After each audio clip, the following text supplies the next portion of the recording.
The word itself carries a softness that seems harmless, even desirable. In our modern imagination, comfort is equated with success, with safety, with the very purpose of striving.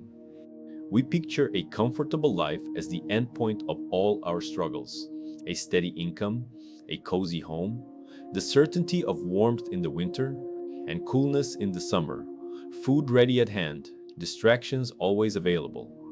To many, it seems like the definition of happiness. And yet, the Stoics warned us that what glitters in the realm of comfort is not gold, but a subtle poison.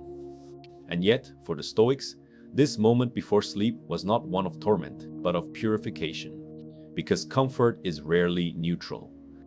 It whispers, and the whisper grows into a command. Once we indulge in it, we begin to forget what came before. The man who once walked 10 miles without complaint now groans when he must climb a flight of stairs.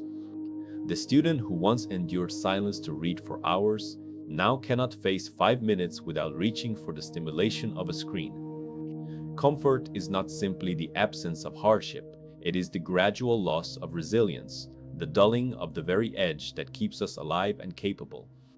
The Stoic philosophers understood this deeply, for they lived in an age where the line between survival and ruin was thinner than it is today. Seneca, who lived surrounded by luxury, often reminded himself of this danger. He would deliberately sleep on the ground, eat coarse bread, and wear rough clothing. He posed a question to himself: is this what I feared? He did this not because he was a masochist, but because he understood that indulgence without interruption corrupts the soul. If a man grows too accustomed to softness, life's inevitable hardships will strike him with a violence he cannot withstand. To rehearse discomfort was to remain free. It was training, a preparation for the world's sudden cruelty. But the modern man, lulled by the abundance of convenience, rarely thinks this way. We confuse comfort with freedom, when in truth it can be the most gilded of cages. Our air-conditioned rooms, our infinite streams of entertainment, our foods engineered to seduce the tongue. All of it creates the illusion of satisfaction, while quietly binding us to dependencies. The Stoic would ask, if your peace can be shattered simply by the absence of these luxuries, was it ever peace at all? Comfort carries with it another hidden cost, the erosion of ambition. Ease tells us that we have arrived, even when we are only at the beginning. It tempts us to stop striving, to believe we are entitled to rest before the true work has been done. Marcus Aurelius reminded himself that even as emperor, his duty was not to indulge, but to serve, to rise each morning ready to word on behalf of reason and justice. He spoke to himself as though addressing a lazy inner child. You were born to work as a human being. Why then do you hesitate? These words strike us because they reveal the timeless battle between the seduction of comfort and the call of responsibility. Comfort also reshapes our relationship with pain. Where once we endured hardship as a given, now we interpret even mild discomfort as an injustice. We forget that pain is not the enemy, but a messenger. It sharpens our awareness. It tests our limits. It shows us what we value. The Stoic approach to pain was not to romanticize it, but to strip it of its terror. Epictetus, who knew suffering firsthand as a slave, taught that the things which truly harm us are not the events themselves, but the judgments we attach to them. Yet, in a life of perpetual ease, the very first pinch of difficulty feels like catastrophe. Comfort makes us brittle. It is no wonder, then, that many people in the modern age feel anxious and restless, despite living with comforts that emperors of old could not imagine. Anxiety, paradoxically, thrives where comfort is abundant. They reminded the soul that peace is not dependent on external softness, but on inner strength. Because comfort shields us from reality until we lose our confidence in facing it. Every unexpected inconvenience becomes magnified. Every challenge becomes unbearable. Our minds, untrained for struggle, tremble before trivialities. The price of comfort, hidden beneath its gentle surface, is the erosion of courage. The Stoic alternative is not to reject comfort outright, but to master it. Comfort, like wealth, is indifferent. It can be used well or poorly. The danger lies in attachment. A Stoic might enjoy the warmth of a blanket on a cold night, but should be prepared, if fate demands, to endure the chill without despair. The Stoic might dine on fine food, but should also be able to subsist on bread and water without complaint. True strength lies not in the possession of comfort, but in the freedom to let it go. Here we must pause and reflect. How often do we measure our well-being by the absence of struggle rather than by the strength of our character? How often do we pursue comfort as though it were life's highest good, only to find ourselves weaker, less resilient, more fragile? The Stoics call us to a different path, one where comfort is not a master, but a tool. A path where the cultivation of the mind and the strengthening of the soul take precedence over ease. For in the end, the man who worships comfort finds himself enslaved by it. But the man who trains himself to endure, to resist, and to let go, that man discovers a freedom that no luxury can offer. And this is the hidden price of comfort, that it steals the very resilience we need most. The Stoic reminds us that life is not about building a nest so soft that nothing disturbs us, but about forging a spirit so strong that nothing can break us. Perfito, vamos dar continuidade. Aquí está, aparte tú, do texto, the hidden price of comfort, a Stoic perspective. The pursuit of comfort often disguises itself as the pursuit of safety. When we seek comfort, we believe we are insulating ourselves against life's sharp edges, shielding ourselves from chaos and uncertainty. We imagine that a well-padded life will keep us secure, that the absence of friction will guard us against suffering. And yet, the Stoics would remind us that no fortress built on comfort can withstand the assault of fate. Safety, in this sense, is not safety at all, but a fragile illusion. Consider how often we mistake the removal of discomfort for security. We lock ourselves indoors, surrounding our lives with climate control, convenient tools, and countless protections. We purchase insurance policies, build savings, and create digital identities that promise control over the unpredictable. But true safety is never in the external things. It resides in the mind prepared for any outcome. As Epictetus wrote, "When you kiss your child, say to yourself, 'He may die tomorrow.'" Harsh words to modern ears, but his meaning was not cruelty. It was clarity. The world is never as safe as comfort tells us it is. The hidden price of seeking safety through comfort is fragility. We may feel secure, but we are not strong. Comfort convinces us that hardship is distant, irrelevant, something that happens to others. Then, when it strikes, we are caught completely unprepared. A man who has lived only in the soft embrace of ease is shattered when misfortune first lays its hand upon him. Illness, betrayal, loss. These are not extraordinary events, but inevitable companions of human life. The Stoics practiced memento mori, the remembrance of death, precisely to break the spell of this illusion. To remember mortality is not to live in fear, but to strip fear of its power. Modern comfort exacerbates this delusion by creating artificial worlds where hardship rarely intrudes. In the glow of digital screens, surrounded by instant gratification, we can begin to believe that life is simple, safe, and endlessly under our control. But this is only a fragile bubble. A sudden loss of electricity, a financial downturn, or an unexpected diagnosis is enough to burst it. Then reality returns with a vengeance, and the man who believed himself secure discovers that he is weaker than he imagined. Comfort has not protected him. It has left him vulnerable. Marcus Aurelius understood this well. As emperor, he had access to luxuries and guards, yet he knew that no power could shield him from plague, betrayal, or death. His meditations are filled with reminders that true safety lies in the discipline of the mind, not the arrangement of circumstances. He told himself repeatedly that external things are not truly his. They can be taken, stolen, destroyed. only the virtues of justice, wisdom, courage, and temperance remain invulnerable. Comfort that undermines these virtues is, in Stoic eyes, not comfort, but danger. Comfort also gives rise to the disease of complacency. When life feels safe, we lose the urgency to prepare for difficulty.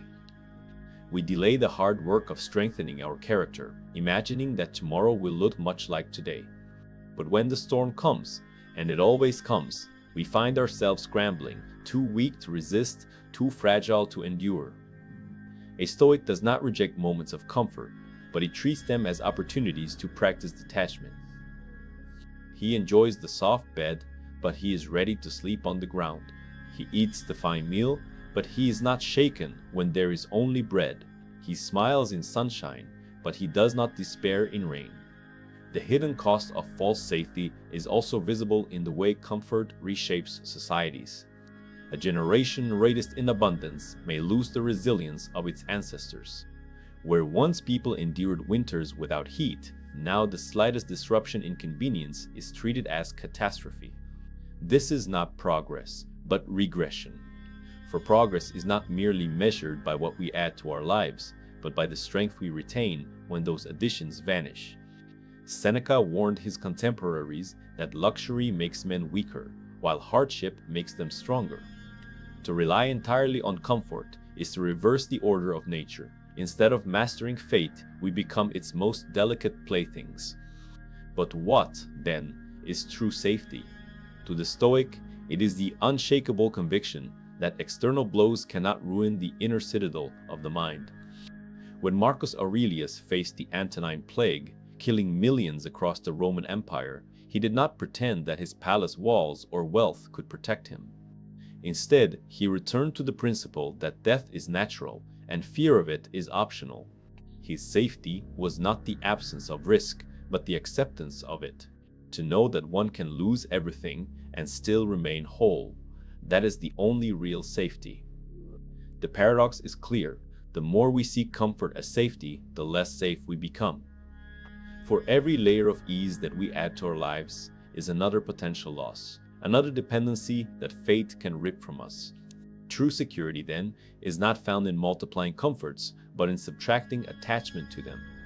The man who can live well with little, who can face adversity without despair, is far safer than the man who surrounds himself with endless luxuries.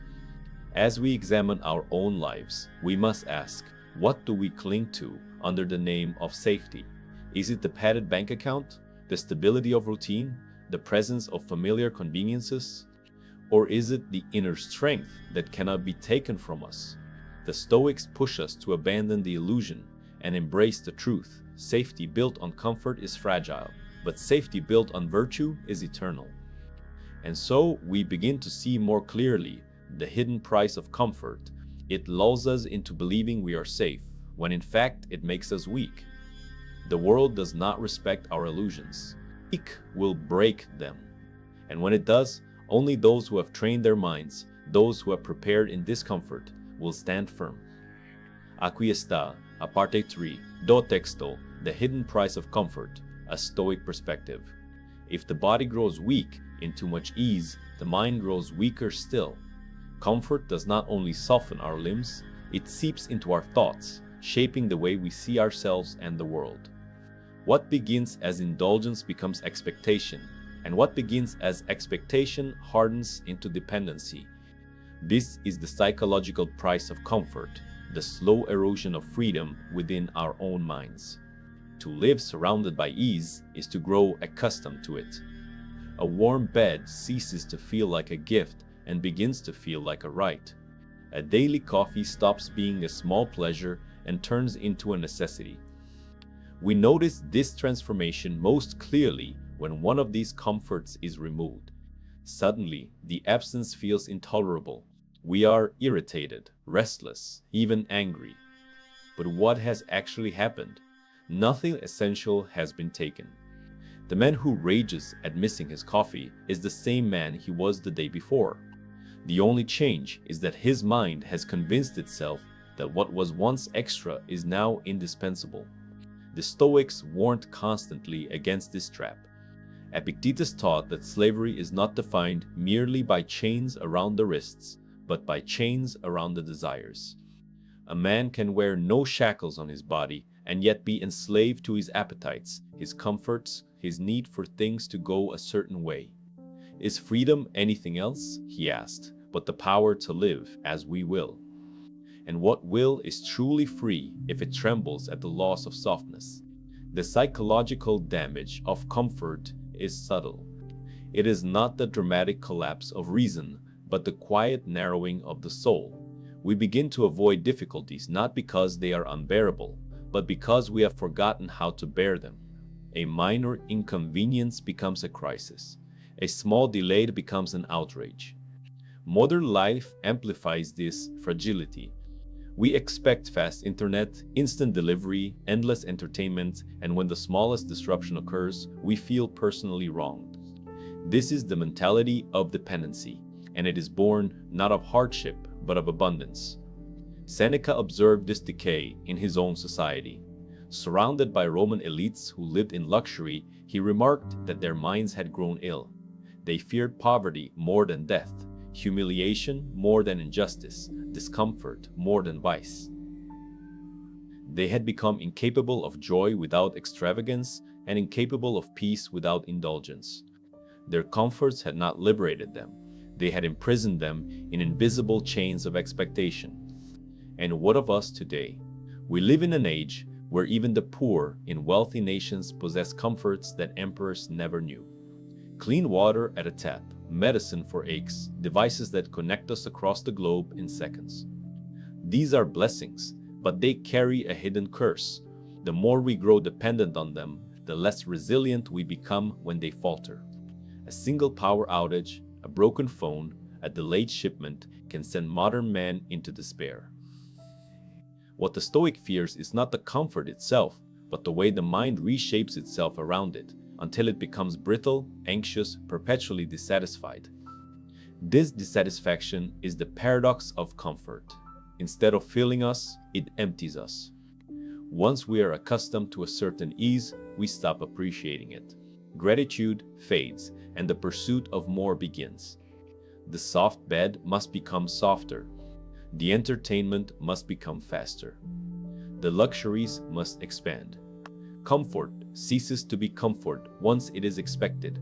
It becomes the baseline, and the mind, always restless, demands more. The Stoics would see this as a form of madness, to live surrounded by abundance, yet always craving. Psychologically, comfort also breeds fear. The more we cling to ease, the more terrified we become of losing it. A man who has slept only in luxury dreads the thought of hardship. A woman accustomed to unbroken health fears even minor illness. Comfort breeds fragility, and fragility breeds anxiety. The Stoic, by contrast, seeks to inoculate the mind against fear by rehearsing its loss. To imagine poverty, exile, sickness, not to torment oneself, but to recognize that life can still be lived even when these strike. In doing so, the Stoic becomes unafraid, while the comfortable man becomes perpetually haunted by shadows. Marcus Aurelius warned himself against this dependency. Do not tie your peace to things you cannot control. He knew that the more a mind depends on comfort, the less peace it will ever truly have. For comfort can be taken at any moment by chance, by nature, by other men. To tether your serenity to such fragile anchors is to build your home upon sand. The hidden psychological price of comfort is therefore twofold. First, it enslaves us to dependency. The loss of even trivial things disturbs our peace. Second, it makes us fear their loss so intensely that we live not in gratitude but in dread. A comfortable man may appear content, but inside he is anxious, because every part of his joy is vulnerable. The Stoic solution is not the rejection of all comfort, but its mastery. To use it without clinging, to enjoy it without needing it, to prepare oneself always for its absence. Seneca's practice of fasting, Epictetus' endurance of slavery, Marcus Aurelius' meditations amidst war and plague, all were reminders that the mind must remain sovereign even when the body is deprived. If we examine our own thoughts closely, we may discover the chains comfort has wrapped around us. Do we panic when the air conditioning fails? Do we grow restless without constant entertainment? Do we believe we cannot function without caffeine, without luxuries, without convenience? If so, then we are not free. We are captives dressed in softness. The Stoic call is simple: break these chains. Test yourself against inconvenience. Rehearse discomfort. Learn once again to endure what the world may take from you. For only when the mind stands unshaken in the absence of comfort can it be said to be truly strong. Virtue, for the Stoics, was not an abstract decoration for philosophers, but the very foundation of life well lived. They taught that courage, temperance, wisdom, and justice were the only goods truly in our control, the only anchors that fate could not rip away. Everything else, wealth, health, reputation, even life itself, was secondary. And yet, comfort, when indulged without discipline, acts like a slow acid, eroding the very virtues that define our humanity. The first victim is courage. To live courageously is to confront hardship willingly, to step forward even when pain or risk waits ahead. But the man accustomed to comfort hesitates at every difficulty. The simplest trials seem unbearable. He grows cautious where he should be bold, anxious where he should be calm. Courage is not something one can summon out of nothing. It is a muscle trained through exposure to difficulty. The soldier who has never endured cold or hunger will break when war strips him of his comforts. The modern man who has never practiced deprivation breaks just as quickly when fate delivers its blows. Comfort does not prepare us for courage. It teaches us avoidance. The second victim is temperance. Comfort whispers, "Why deny yourself? Why endure hunger, thirst, boredom, silence, when pleasure is so close at hand? To indulge once is harmless, but to indulge always is to forget the very meaning of self-restraint." Seneca observed that nothing is harder to control than the appetites once they have been allowed to rule unchecked. A man who eats only rich foods finds simple meals unbearable. A mind accustomed to constant stimulation finds stillness intolerable. Temperance is forged not in having everything we want, but in knowing we do not need it. Comfort robs us of this lesson. Wisdom, too, weakens under the weight of comfort. For wisdom grows in the soil of reflection, struggle, and humility. But ease distracts us with endless noise. Entertainment substitutes for contemplation. Convenience replaces problem-solving. Abundance dulls the urgency to learn. The Stoics urged daily self-examination. What did I do well? Where did I falter? What can I improve? Yet in a life where comfort dominates, such questions feel unnecessary. We drift, half-conscious, through days padded with ease, never asking whether we are living well. Comfort dulls the mind until wisdom is reduced to trivia, disconnected from action. And finally, justice, the crown of Stoic virtue, begins to wither. For justice requires that we think beyond ourselves, that we accept sacrifices for the good of others. But comfort is self-centered by nature.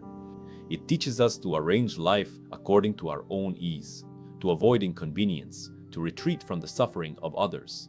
How can one act justly if one avoids discomfort at all costs? To help the weak, to speak truth against power, to endure hardship for the sake of principle, these always demand that we abandon comfort. If we cling to ease, we will abandon justice whenever it conflicts with our convenience. Thus, the hidden price of comfort is not only the weakening of the body or the fragility of the mind, but the corrosion of character itself. It strips away the very virtues that Stoicism declares are essential to a meaningful life. Therefore made a deliberate practice of hardship, not because they despised pleasure, but because they loved virtue more. Marcus Aurelius slept on hard bedding during campaigns, not to prove toughness, but to remind himself that luxury is irrelevant to the work of justice.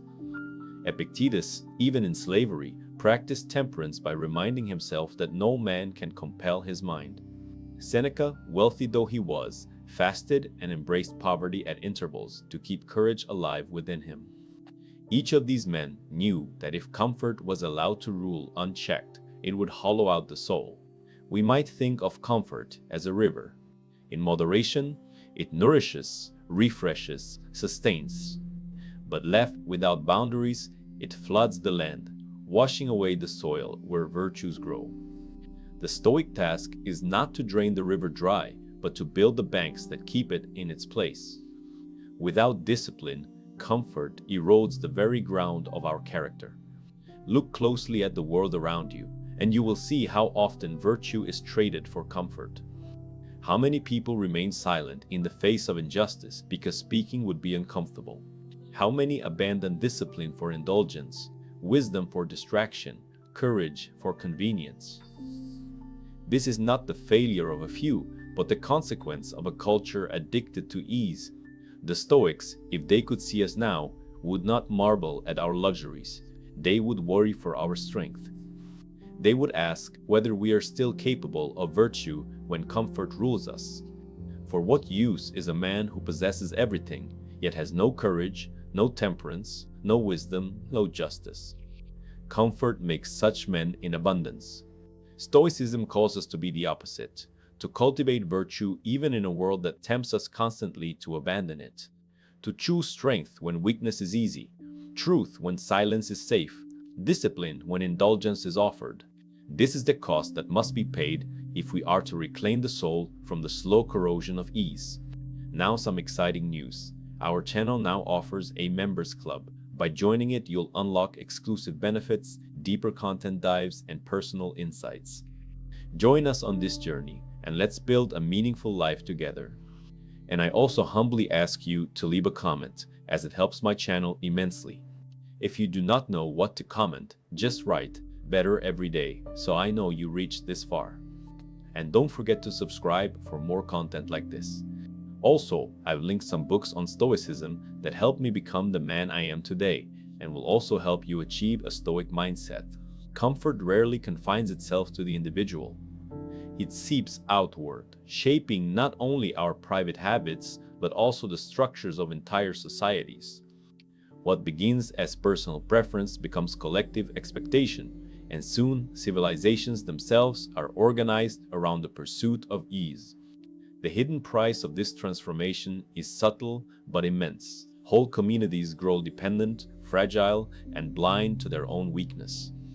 The Stoics were keenly aware of this social dimension. Rome, during the height of its empire, was a spectacle of abundance. Exotic foods arrived from distant provinces, marble palaces rose above crowded streets, and vast entertainments distracted the masses from political decay. Bread and circuses, as the saying went, kept the people content. But what kind of contentment was this? To Marcus Aurelius, the danger was clear. When a society builds itself on comfort, it builds on sand. The people forget discipline, justice, and sacrifice. The citizens no longer live for the polis, the common good, but for their private ease. We see echoes of this today. Modern societies are organized less around virtue and more around convenience. Policies, markets, and technologies converge to eliminate friction, to deliver speed, to maximize comfort. Food arrives at the door with a few taps, knowledge is condensed into sound bites, relationships are mediated by algorithms that shield us from rejection. These developments, while impressive, come with hidden chains. The less we struggle, the less we grow. And the less we grow, the more helpless we become when life demands strength.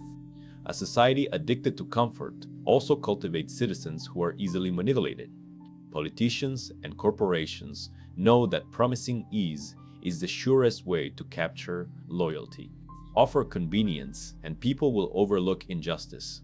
Promise safety, and they will surrender freedom. The Stoics warned against this seduction long ago.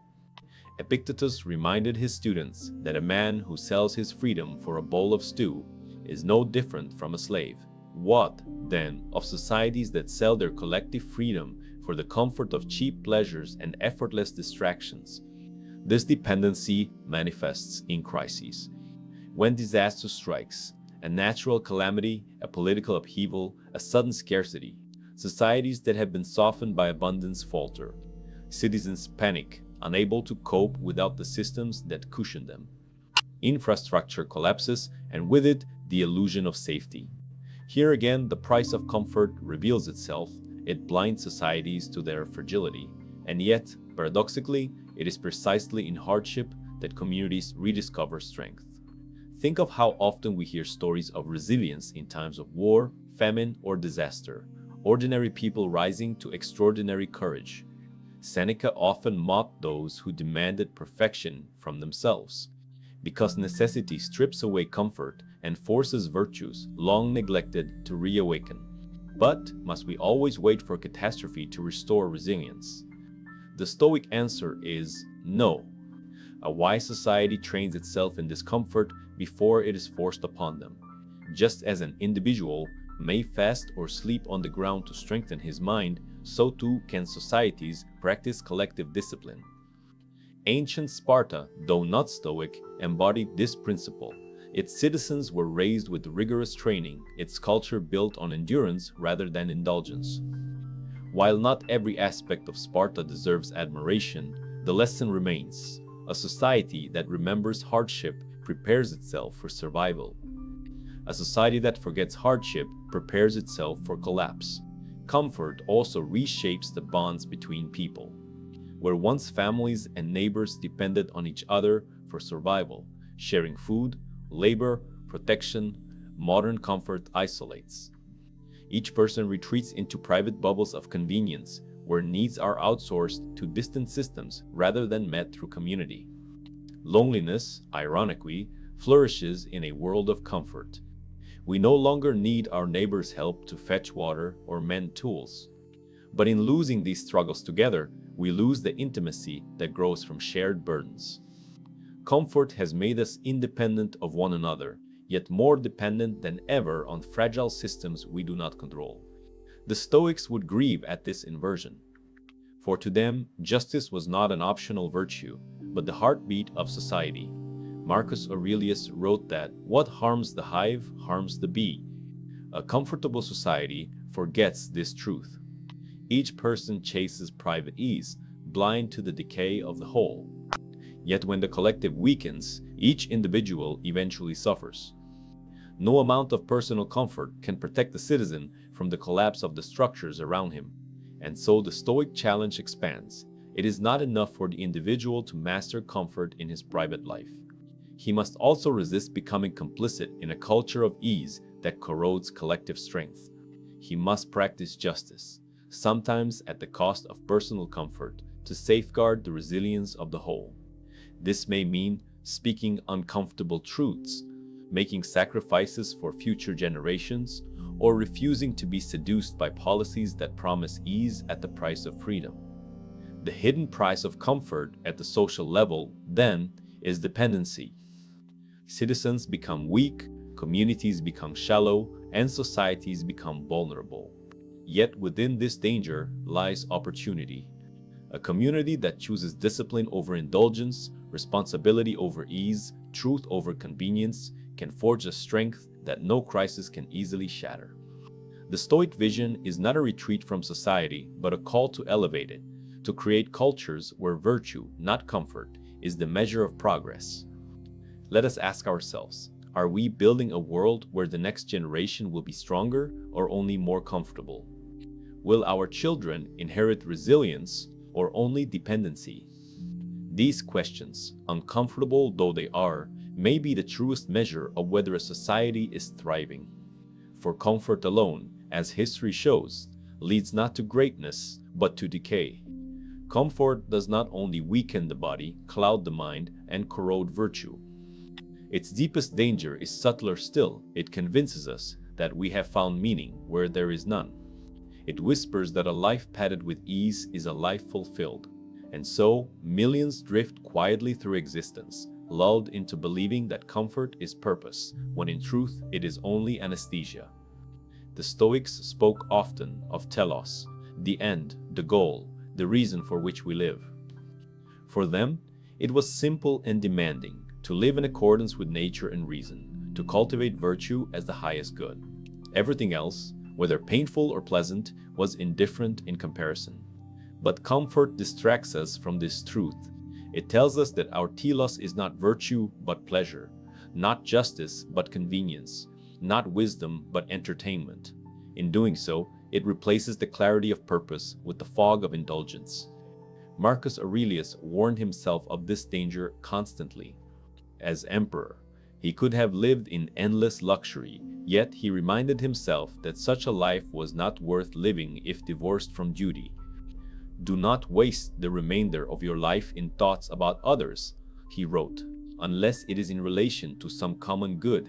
His words echo through the centuries. Do not waste your life in trivialities, in the hollow pursuits of comfort, in the endless chasing of shadows. Yet this is precisely what happens when we confuse ease with meaning. Think of the modern man who spends his days in the embrace of comfort. His home shields him from cold and heat. His devices flood him with entertainment. His meals arrive with minimal effort. He may live decades without true struggle, but does he live at all? Without adversity, without the sharpening of character, without the striving towards something greater than himself, his existence risks becoming a kind of slow death. He is not tested, not transformed, not called upward. Comfort tells him he is safe, but in reality, he is stagnant. This stagnation leads to a peculiar form of despair, the despair of abundance.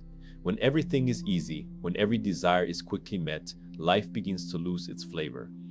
The Stoics understood this paradox. Seneca observed that men who chase luxury never find satisfaction, for the more they possess, the more they crave. Comfort feeds the appetite but starves the soul. The result is boredom, restlessness, the constant search for novelty. And yet no novelty satisfies for long, because what the soul craves is not more comfort but true purpose. Comfort also distorts our relationship with suffering. Instead of seeing hardship as an opportunity for growth, we come to see it as meaningless intrusion. We ask, why me? As though difficulty were an aberration rather than the very forge of strength. The Stoics remind us that suffering is not the enemy of purpose, but its ally. Without hardship, there is no test of courage, no practice of patience, no exercise of resilience. Comfort blinds us to this truth, convincing us that a good life is one where nothing hurts. Yet such a life is not good, it is empty. Epictetus, who lived much of his life in chains, was freer than the man chained to comfort. He taught his students that freedom lies in mastering one's own mind, not in the accumulation of pleasures. To him, a slave who endured hardship with reason and courage was more truly free than a master enslaved by his luxuries. This inversion is crucial. The man who depends on comfort cannot live without it, and therefore he cannot truly live. He becomes a prisoner of the very ease he worships. At its deepest level, comfort blinds us to the brevity of life. By softening our days, it makes us forget that they are numbered. Entertainment distracts us from mortality, convenience shields us from urgency, abundance muffles the voice that reminds us we are dust. The Stoics practiced memento mori, the remembrance of death, not to terrify themselves, but to keep their purpose sharp. To live each day as though it might be the last is to live awake. To live each day in comfort without reflection is to sleepwalk through existence. The hidden existential price of comfort, then, is the loss of meaning. We mistake ease for purpose and end up restless, anxious, dissatisfied. The more we cling to comfort, the further we drift from the clarity that virtue alone provides. The Stoic does not despise comfort, but he sees through its illusion. He knows that a life of softness may feel pleasant, but it cannot answer the deeper question, why am I here? The answer, the Stoics insist, is not to be found in cushions, luxuries, or pleasures, but in living rightly. To act justly, even when it is hard. To seek truth, even when it is painful. To master oneself, even when indulgence beckons. To remember always that comfort is a passing shadow, but virtue is eternal. We must therefore ask ourselves, are we alive or merely comfortable? Do we wake each day with a sense of purpose, or do we drift numbly from one indulgence to the next? The Stoics challenge us to choose the harder path, not because it is painful, but because it is meaningful. For comfort may keep us alive, but only virtue makes us truly live. It is one thing to understand that comfort weakens us, quite another to live differently in a world designed to seduce us into ease. Modern life is a constant invitation to soften, to indulge, to retreat into passivity. Every app, every service, every convenience is engineered to remove friction.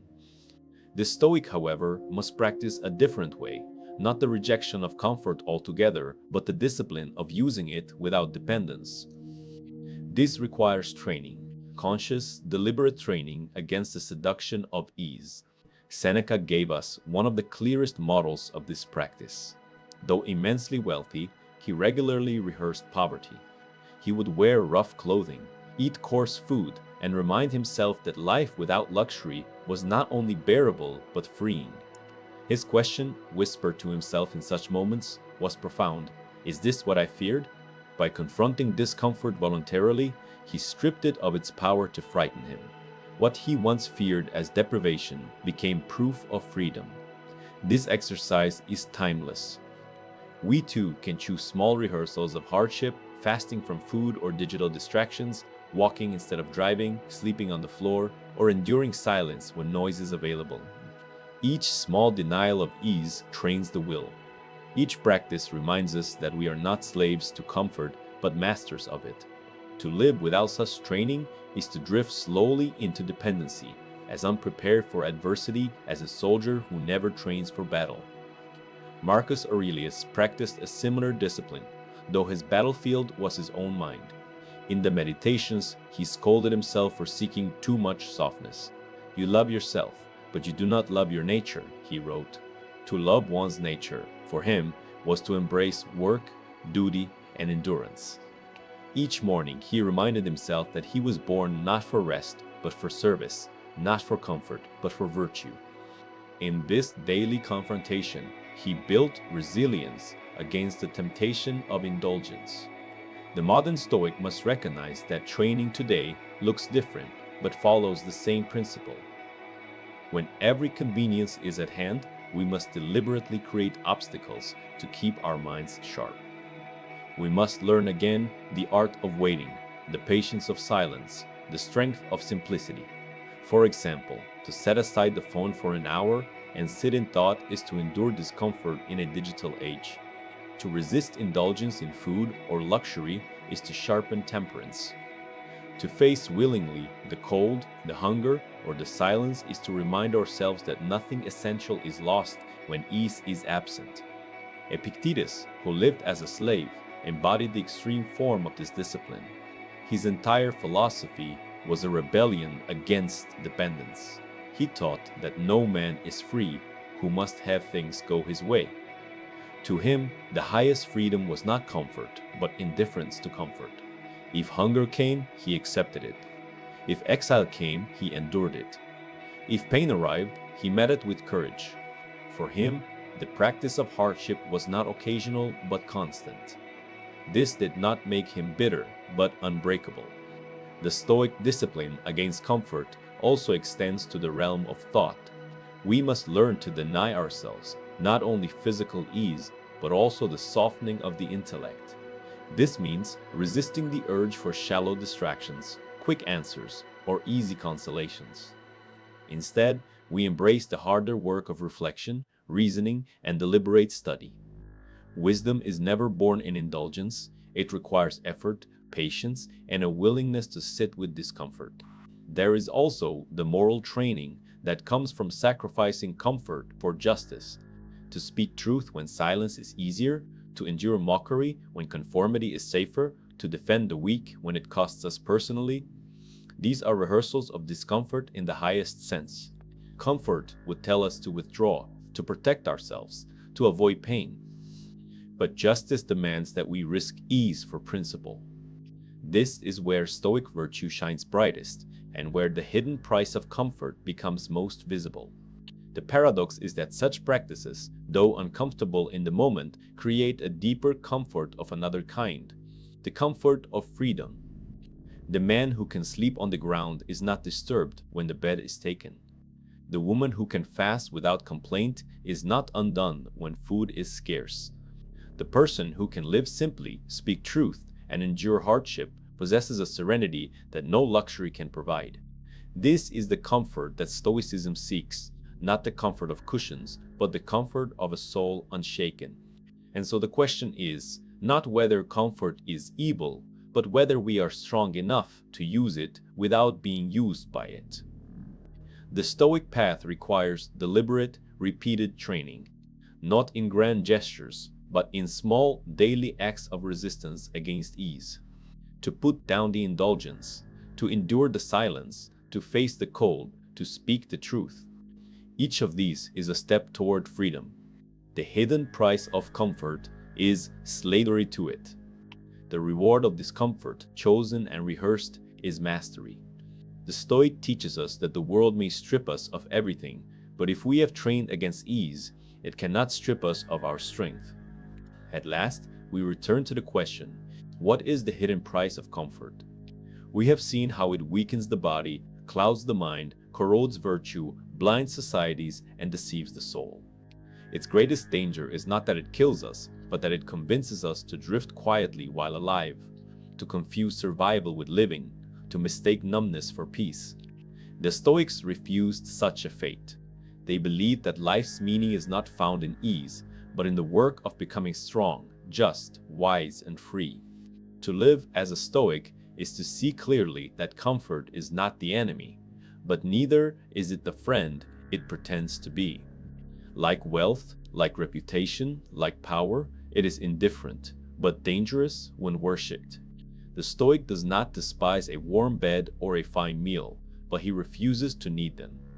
He enjoys ease when it is present, but trains himself to remain whole when it is absent. His peace does not depend on cushions, luxuries, or the approval of others, but on the fortress of character built within. Marcus Aurelius reminded himself each morning that he was not born for rest, but for work, not for luxury, but for virtue. Seneca practiced poverty to strip fear from his soul. Epictetus, who owned nothing, taught that a man is richest when he desires the least. Their lives testify to one truth: comfort is safe only in the hands of those who do not cling to it. For them, comfort was never the purpose of life, but the test of it. What then shall we do in our own time, when comfort is everywhere? The Stoic answer is not to flee from modern life or despise its blessings. It is to practice mastery, to rehearse discomfort regularly so that we remain free, to accept hardship willingly so that we remain strong, to choose principle over ease so that we remain just, to live each day aware of death so that we remain awake. The path is not glamorous. It does not promise applause or wealth. It promises something greater: freedom. The man who is indifferent to comfort cannot be enslaved by its absence. The woman who can endure hardship without despair possesses a dignity no one can take away. The person who lives each day guided by reason and virtue rather than by appetite and indulgence walks a road that leads to true peace. We are told constantly that life's goal is to be comfortable, to have more, to struggle less, to retire into softness. The Stoics tell us something different. They tell us that life's goal is to live with excellence, to cultivate a soul so strong that it remains upright no matter what storms strike. Comfort can never deliver this. Only discipline, reflection, and courage can. And so we stand at a crossroads. One path is wide, smooth, and lined with cushions. It promises ease, but it leads to fragility, dependency, and quiet despair. The other path is narrower, rougher, demanding.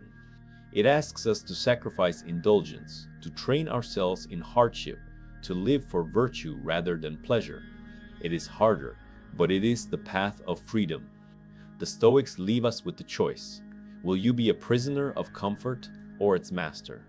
Will you build your life on cushions that rot away or on virtues that cannot be broken? Will you live sleep in ease or awake in strength? The hidden price of comfort is slavery to it. The hidden reward of discomfort is liberation from fear. Choose the harder path, and you will discover that what you once feared as suffering is, in truth, the gateway to freedom. Now, if any part of this message has been helpful to you, leave us your like and comment, helping the algorithm recommend it to someone who needs it at this time. Don't forget to subscribe so you don't miss new videos. And if you look through the videos we've already uploaded, you're sure to find something to take with you. Have a good day.